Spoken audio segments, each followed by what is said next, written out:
Entonces vamos directo a hablar de incremento de esfuerzo, el capítulo número 1. Entonces hablemos primero de fundaciones. Vamos a hablar de fundaciones superficiales y distinguirlas. Queremos primero eso en ese curso. Y vamos a decir que estas fundaciones superficiales pueden ser zapatas aisladas o losas de fundación. En idea general, pues están cerca a la superficie. Cerca a la superficie, 1 o 2 niveles de sótano, y se pone esa placa que aglutina esas columnas. ¿Por qué? Porque estas columnas tienen carga suficiente que dividida entre el área hundiría el suelo. Entonces necesita ampliarse el área para que el esfuerzo sea menor. Esa es la idea de una fundación. Hay más, esa es la idea general. Cuando vean fundaciones van a poder entender más detalles. Ahora simplemente es que tenemos nosotros una idea con 2 ejemplos, losas, zapatas aisladas y losas de fundación. Vemos unas fotos, decimos esta es una zapata aislada, se nota que hay construyéndose varias, una ahí, otra aquí, y que el primer paso es poner la enferradura, y que la enferradura es esa para la parte inferior, esta que es la base, y se nota que la columna tiene otra enferradura, ¿no? Esa es la idea de una zapata aislada, y ahí están vaciadas, y han quedado la enferradura, el fierro para las columnas, y estas que son de hormigón, y nos muestra cómo es una zapata aislada. Específicamente, si uno mira con cuidado, hay cierta unión entre esas. Es porque hay diferentes tipos, pero en forma general, esa es una zapata aislada. Lo mismo acá, ¿no? Otra vez una excavación, y otra vez dentro de la excavación, varias zapatas donde se les va a poner hormigón. Y cuando uno crece, ahí está una losa de fundación. Esa es una losa de fundación, se nota la idea clara de que ocupa mayor espacio, y tiene también el fierro, y luego viene el hormigón. Y esta es una más grande, en la que ya se ha vaciado el hormigón. Miren, aquí está el hormigón, aquí todavía, ahí todavía, pero cuando uno ve esas dimensiones, dice, evidentemente esto es más de 50 metros y seguramente lo mismo acá, pero eso constituye una losa. Para entender qué es una fundación superficial, otra vez lo mismo, aquí está nuestra zapata aislada y aquí una figura, la excavación y el hormigón, la columna y ahí una base, esa es una fundación aislada. Aquí hay una viga de fundación, aquí está la viga, las columnas, no he hablado de vigas, esto representa una viga de fundación y las columnas, perfecto, es otro tipo de fundación, lo mismo acá. Ahí se tiene una viga de fundación, un muro acá, como idea general, ¿no? Porque no hay que olvidar que el detalle viene en fundaciones. Nosotros solo estamos entendiendo cómo es que la carga del edificio llega al suelo y después nos concentramos en el suelo. Y aquí está que otra losa. Ahí se tiene la idea de columnas y la losa, esa es una losa de fundación. Y cuando uno la ve en práctica, ve algo así, ¿no? Se nota que en este sector han avanzado primero, luego van subiendo, luego eso, y este está sobre la enferradura, y aquí hay un muro claro alrededor.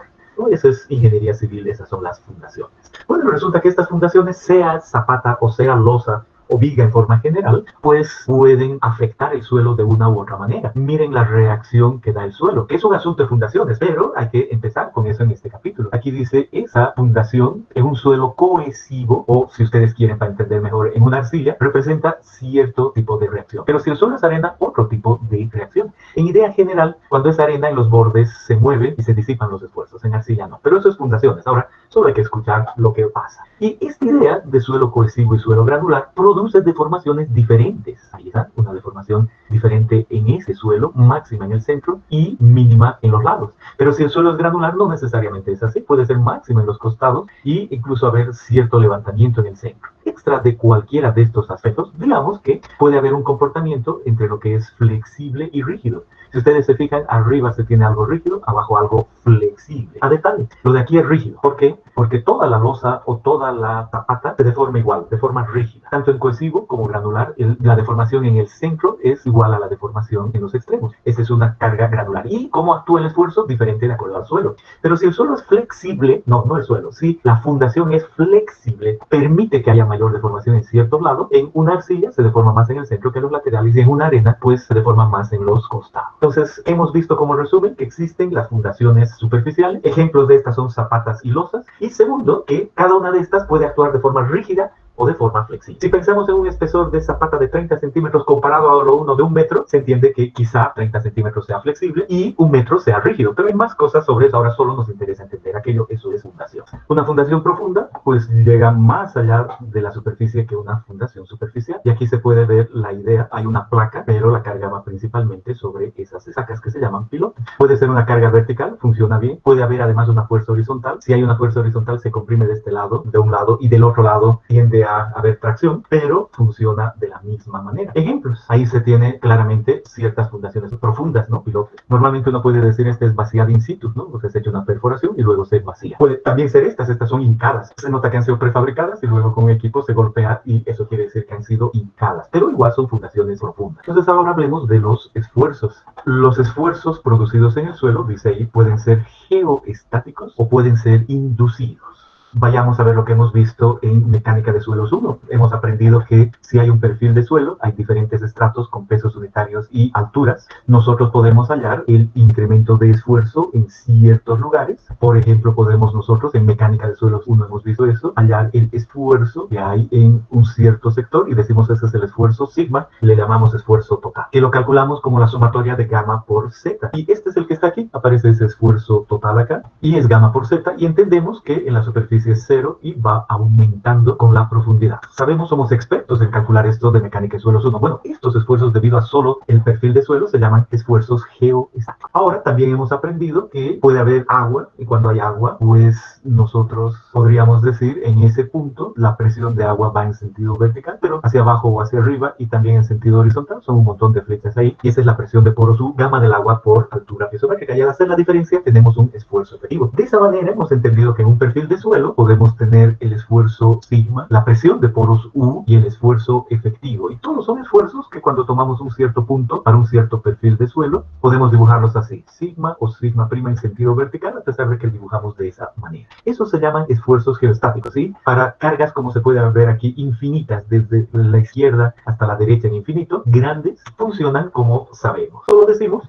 que esos son esfuerzos geoestáticos. Si no hay ninguna carga, estos esfuerzos sigma U y sigma prima son debido al suelo. Y lo que hemos aprendido en mecánica de suelos 1, ahí está la clave, hemos aprendido que si colocamos una carga infinita hay un incremento. Ahí está el incremento con respecto al anterior y ahora hay una nueva carga sigma, una nueva presión de poros que sabemos calcular a corto y largo plazo y por lo tanto un cambio de esfuerzo efectivo. Bueno, entonces esta carga, y eso es lo que he querido decir, pero lo he dicho muy mal, esta carga funciona de esa manera y ese es un esfuerzo inducido. Esa es la idea. Y ese esfuerzo inducido lo podemos ver aquí, delta sigma, inducido con respecto al anterior y podemos solo poner el inducido aquí y esa carga es constante con la profundidad debido a que tenemos una carga que es infinita. Esta carga constante con la profundidad delta sigma es inducida y estos otros esfuerzos sigma U y sigma prima sin carga son los geostáticos. Entonces sí somos expertos en esfuerzos geostáticos y en esfuerzos inducidos. Ese era el capítulo de esfuerzos efectivos de mecánica de suelos 1. Pero eso todavía le falta porque ¿qué sucede cuando nosotros tenemos ahora sí una carga puntual? Una carga no puntual, una carga finita, una zapata como hemos visto. Además a cierta profundidad igual va a inducir una carga. Aquí se tiene hasta este valor, el delta sigma está inducido, es ese nuevo valor debido a aquello. Pero como no es una carga infinita, cuando vamos abajo en lugar de ser constante, disminuye, ahí está, disminuye y se disipa a cierta profundidad. Entonces esos son esfuerzos geostáticos, esos son esfuerzos inducidos y la idea entre una carga infinita y luego una finita es esta de acá. La infinita es constante en inducido y la finita no es constante, más bien se disipa. Si venimos en cuanto a solo la carga total, eso quiere decir que esta es la inicial y luego hay un incremento, el total es este. Por eso dice sigma inicial y sigma final. En cambio, en el otro caso, el sigma final llega hasta un punto que va disipándose y después termina siendo el inicial porque no hay más incremento. Lo mismo podemos hablar en sigma, en U, en sigma prima. Como ya sabemos, le estamos añadiendo esto que no sabemos. Y eso es en esencia lo que ahora queremos hacer. Para ciertas cargas queremos calcular, y lo vamos a poner claro, este valor. Entonces decimos, se ha dado un cierto valor y ese va disipándose con la profundidad en alguna parte, de modo que el delta sigma, que termina siendo delta sigma prima, es función de la profundidad, una f de z. Y ese es nuestro capítulo, hallar el delta sigma en función de z. Y eso vamos a ver cómo influyen los asentamientos. Si hablamos de estos esfuerzos inducidos, acabo de decirles en cierto lugar, podemos pensar que hemos colocado una carga en la superficie, un edificio, este es nuestro edificio, y se entiende que va a inducir, además de lo que ya había en cuanto a esfuerzo total, presión de poros y esfuerzo efectivo, lo que preguntaban, cualquier presión de poros, cualquier esfuerzo efectivo del nivel freático en cualquier posición, ¿no? Eso era el fondo de lo que preguntaban. Bueno, la idea es muy simple, en función de la profundidad va cambiando. Y aquí nos dice, aquí miro en ese punto, en ese, y quiero ver el esfuerzo delta sigma y miro, tiene un valor. Y voy más abajo y el valor es menor, y voy más abajo y listo, ya se ha disipado. Es esto de aquí, ¿no? Veo el centro aquí y digo, conforme voy hacia abajo, el valor va disminuyendo. Y aquí está clarito, conforme voy hacia abajo, el valor va disminuyendo. Pero hay otro cambio aquí al lado. Ahí dice, igual hay un esfuerzo y conforme voy abajo va disminuyendo. Y así sucesivamente, conforme me muevo aquí, el esfuerzo va disminuyendo y así sucesivamente. Y en realidad puedo ver que en el centro el esfuerzo es mayor, pero bajando en la profundidad. Y en los extremos desaparece, comillas desaparece, ya se disipa de esa manera. Entonces, esa es la idea. Entonces se ha disipado en función de la profundidad. Y estos esfuerzos inducidos se comportan de esa manera. Otra vez lo mismo. En el centro queremos ver el esfuerzo máximo arriba, va disipándose. Pero en un extremo varía de acuerdo a lo que yo puedo ver ahí. De esa manera, estos esfuerzos inducidos pueden dibujarse de esta forma. Digo que tengo aquí un área circular, es un ejemplo, porque lo mismo puede ser para cuadrada o cualquier otra. Y ahí lo que estoy diciendo es que conforme voy hacia abajo, hay un incremento de esfuerzo. Y me dice, si arriba hay una carga Q cualquiera, a cierta profundidad, 0,9 de esa carga Q. Más abajo, 0,8, más abajo, 0,7, y así sucesivamente. Aquí 0,3, aquí 0,2 y aquí 0,1 de la carga de arriba. Así se va disipando. Se puede medir ese incremento en función de la profundidad. Y lo mismo se puede medir al lado, como hemos explicado. Por lo tanto, también se puede ver de esta manera. Uno dice, ¿en qué lugares de ese suelo se ha incrementado, ¿no?, el esfuerzo inducido? ¿En qué lugares se ha incrementado el esfuerzo? El 10% del que se pone arriba. Y uno dice, aquí está, en este lugar se ha incrementado el 10% del que se pone arriba. Y uno dice, ah, pero qué interesante, esto parece un bulbo. Y así se llama, este de aquí es un bulbo de presión. La carga que se pone encima produce un bulbo de presión y aquí dice el 10%. Ahora nos preguntamos, ¿dónde se incrementó el 20% de la carga que ponemos arriba? Y aquí está, decimos aquí, se ha incrementado porque aquí dice 0,2, el 20% de la que hay arriba. Y aquí 0,3, 0,4, etc. Y estos se llaman bulbos de presión, que nos dan una idea clara de por debajo de una fundación cómo es que se incrementan.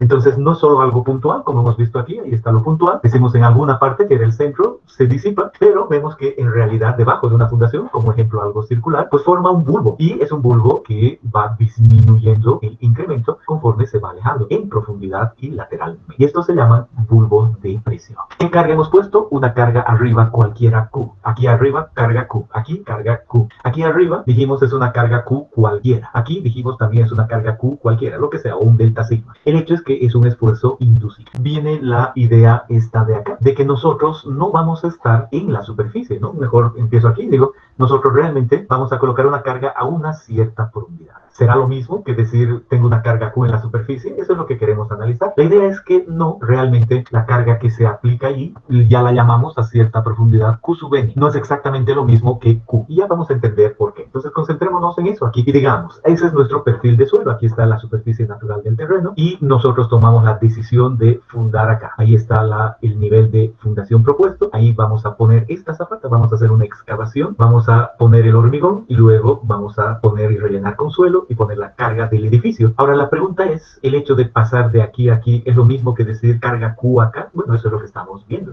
¿Qué sucede? Nosotros decimos aquí, en esta condición, el nivel de agua está aquí. Aquí está el nivel freático. Y por lo tanto, conocemos todas las condiciones de los esfuerzos geoestáticos aquí. Podemos nosotros decir, el esfuerzo sigma aquí es sumatoria de gamma por z, ¿verdad? Y podemos escribirlo para reconocer y recordar que funciona de esa manera. Decimos el esfuerzo sigma a ese nivel vertical es la sumatoria de todo lo que hay por encima de gamma multiplicado por z. Y cualquier presión que haya ahí en esa primera etapa es U, y eso equivale a gamma del agua por la altura piezométrica. Y aquí, por ejemplo, voy a mover y digo el nivel está aquí de agua, entonces el nivel equivale a algo aquí, y voy a decir estoy analizando a este nivel de fundación, pongo un punto y normalmente he entendido que debo poner un piezómetro, y si pongo un tubo, eso es para nosotros en este dibujo una raya, hasta donde se eleva el nivel de agua. El tubo de PVC está cerrado y tiene una abertura aquí porque estoy midiendo ahí, hasta donde se eleva hasta el nivel freático, hasta ahí. Por lo tanto, puedo yo ver que la altura piezométrica es esa igual al nivel de fundación, en este caso, en ese dibujo, ¿verdad? Por lo tanto, puedo en la primera etapa, antes de construir cualquier cosa, calcular el esfuerzo total, sumatoria gamma por z y la presión de poro gamma del agua por la altura piezométrica, e inmediatamente yo sé cuál es el esfuerzo efectivo que actúa ahí, ¿no? Es muy simple. Sigma prima, el esfuerzo efectivo que actúa ahí es el esfuerzo total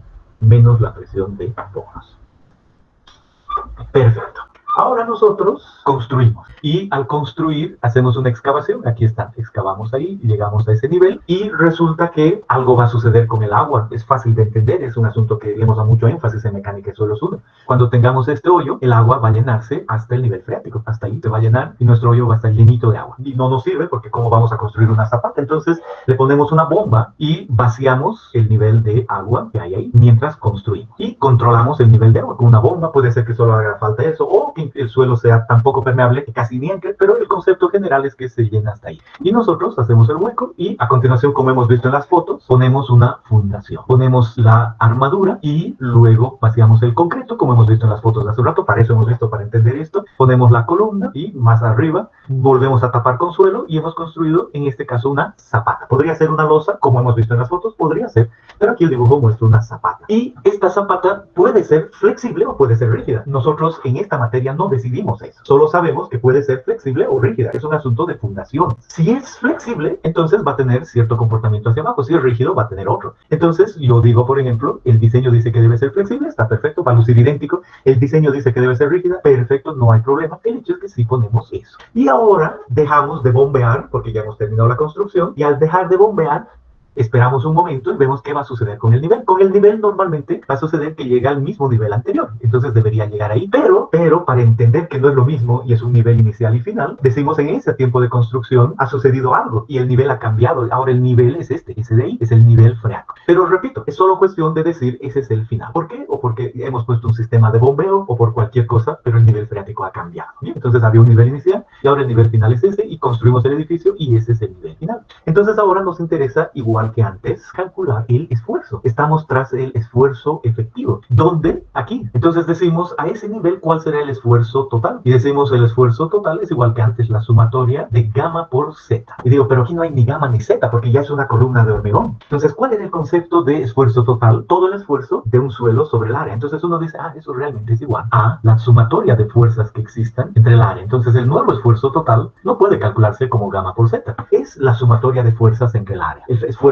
final, el inicial, era el que sabemos. Entonces, no hay problema. Este esfuerzo total es claramente la sumatoria de fuerzas sobre área, que involucrará esta fuerza P que viene de la estructura. Luego, el peso del concreto. El peso del concreto, por supuesto, si es el peso unitario multiplicado por el volumen, es el peso del concreto. Y además el peso del suelo. Si es el peso unitario del suelo que he puesto, que no es ni este ni este, no es el anterior, es uno nuevo que yo he puesto especialmente aquí. O el mismo, o lo he compactado, no importa, pero se entiende que no es que es el peso de acá, es uno nuevo que entra aquí. Y si además el nivel de agua moja aquí, arriba va a tener un peso y abajo otro, no importa, pero ahí hay un suelo con un peso y por el volumen, el peso unitario, va a dar este peso del suelo. Entonces esa sumatoria de fuerzas va a ser P más el peso del concreto más el peso del suelo y dividido entre el área va a terminar claramente con un esfuerzo total ahí. Y ahora además quiero calcular la presión de poros. ¿Cómo calcularían ustedes la presión de poros aquí abajo? Haríamos lo mismo que antes, ¿no? Tendríamos que poner un tubo de PVC en ese punto ahí abajo y el tubo de PVC tuviese que subir hasta ese punto y solo medir aquí abajo. Entonces, ¿cuál sería hasta dónde se elevaría el nivel de agua en ese tubo de PVC? Es muy fácil. El nivel de agua se elevaría hasta ahí en este caso, lo que nos daría la altura piezométrica que está ahí y la presión de poros en este caso tuviese que ser gamma del agua igual que antes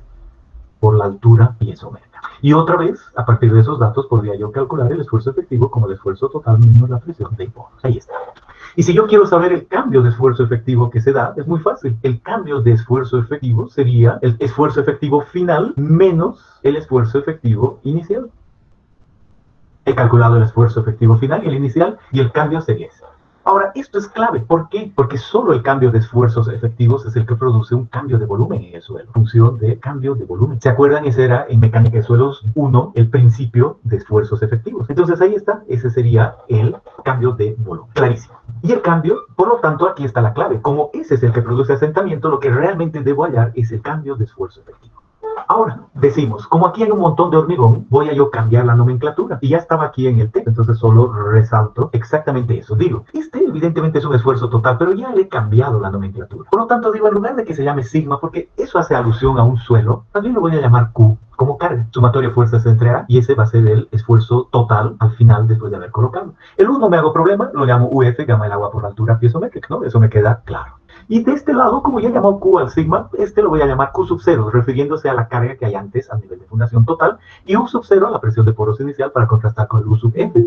Entonces, puedo calcular un esfuerzo efectivo inicial y uno final, y aquí estaba ya eso. El esfuerzo efectivo final es el total menos la presión de poros, y el inicial es el total menos la presión de poros. Si hago esta diferencia, que es la que he puesto aquí, entonces me queda claro que es el esfuerzo efectivo final menos el esfuerzo efectivo final inicial, el cambio. Y este cambio es el que lo he explicado hace un momento, ya estaba todo ahí en esa nomenclatura. Y ya no mantengo tampoco delta sigma, sino que a este le pongo Q sub n, este delta sigma primo le pongo Q sub n y le digo, en lugar de llamarle el cambio de esfuerzos efectivos, le voy a llamar la carga neta aplicada. Y esa es la que verdaderamente produce un asentamiento. Entonces esa es la verdadera carga que necesito cuando no estoy en la superficie. En la superficie es la misma. Cuando estoy debajo a un cierto nivel, esa es la verdadera carga que tengo que calcular. El esfuerzo efectivo final menos el inicial en esta nomenclatura. Y a eso se llama carga neta. Y ya hemos definido que es carga neta. Entonces nos toca hacer ejercicios y y agarrar nuestra calculadora. Y dice, vamos a colocar una losa, no una zapata. Y en esta losa vamos a nosotros excavar 3 metros. Y en total, entre fundación, entre toda la carga que va a haber y los pisos, hay una carga total Q de 120 kilopascales. Además, ha sucedido que el nivel inicial era este, pero después de construido entre bombeo o lo que sea, el nivel final es ese, el peso unitario es 20, el peso unitario final es 18, el inicial 20 y el final 18. ¿Se entiende? Si el agua está arriba, 20, pero si el agua está al final, 18, ¿no? Eso se ve ahí. Entonces, la pregunta es, a este nivel, para después ver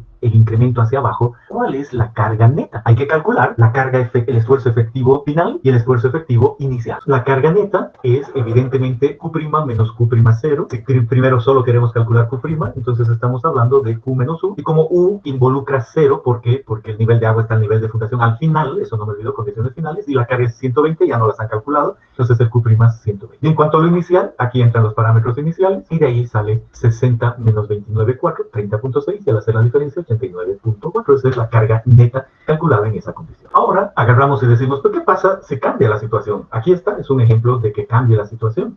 Uno dice, ¿qué pasa si en estos 3 metros de fundación pongo evidentemente una zapata? No importa que sea flexible o sea rígida. Aquí dice, hemos escogido que sea flexible. Es de 5 por 5 metros con esas dimensiones. Se sabe, y tampoco interesa cuánto es, sale del análisis estructural. Nosotros ponemos 5.000. El peso del concreto 24. Aquí hay una columna de 0,5 por 0,5. Aquí el alto es 0,5. Y había, para llegar a 3 metros, arena en todo el perfil, pero era diferente. El peso unitario 16, 20, 20. El nivel freático estaba ahí y al final aquí. Entonces aquí inicial 20, final 19 y así sucesivamente. Entonces, ¿qué debo hacer en ese caso? Debo hacer lo mismo que hace un momento, pero una diferencia, no sé Q a priori. Q es la carga final. Entonces, deberé pensar aquí cuál es la sumatoria de fuerzas sobre el área. Sumar la fuerza P más lo que represente la fuerza de concreto y la fuerza de suelo al final, porque no es al inicio, al final. Y para calcular el Q sub 0, ¿qué tendré que hacer? Pensar que no he puesto todavía la zapata y estos datos son iniciales con el nivel freático ahí. Esa es básicamente la idea. Y eso involucra, otra vez, pensar en lo inicial sin zapata y hallar el peso unitario. Aquí había 3 suelos, 16, 20 y 20, inicial, y una presión de poros con 2 metros. ¿Por qué 2 metros? Porque el inicial es 2 metros con respecto aquí abajo. Y otra vez hay un valor de Q sub 0'. Y la carga, sumatoria de fuerza sobre área, equivale a hallar la fuerza P, que la conocemos, y el peso del suelo y del concreto. El del suelo, en una parte era 16, por un volumen, como la fundación tiene 5 por 5, menos la columna que es hormigón, y todo lo que haya de suelo así. Y lo de concreto, el peso unitario por el volumen, y son 2 partes. ¿Qué quiero decir? El peso del concreto es ese volumen por el peso unitario, más este volumen por el peso unitario. Y el del suelo es todo este volumen que equivale a el área de esto menos la columna por estas alturas, y como hay diferentes pesos hay que ir sumando. Esa es la idea aquí. Y así se tiene la sumatoria de fuerzas, se calcula la fuerza Q, la presión de poros final, aquí dice 1 metro para la presión de poros final. ¿Por qué? Porque la presión de poros ya es esa, entonces al final la presión de poros es por 1 metro, la altura piezométrica, y se hace la diferencia y la carga neta sale en 210,96 kilopascales. Por supuesto, es solo para practicar. En su texto aparece algo muy parecido. Esto de acá es el ejemplo 1.1 y dice la carga que sea 750, B igual a 2, L igual a 3. No importa si es una fundación flexible o rígida, se aplica la carga, después va a influir en el asentamiento. El nivel freático inicial aquí, al final aquí, 2 metros. Aquí dimensiones de la columna, de todo. El nuevo peso unitario del suelo aquí después de compactar. Y se espera que ustedes resuelvan este problema.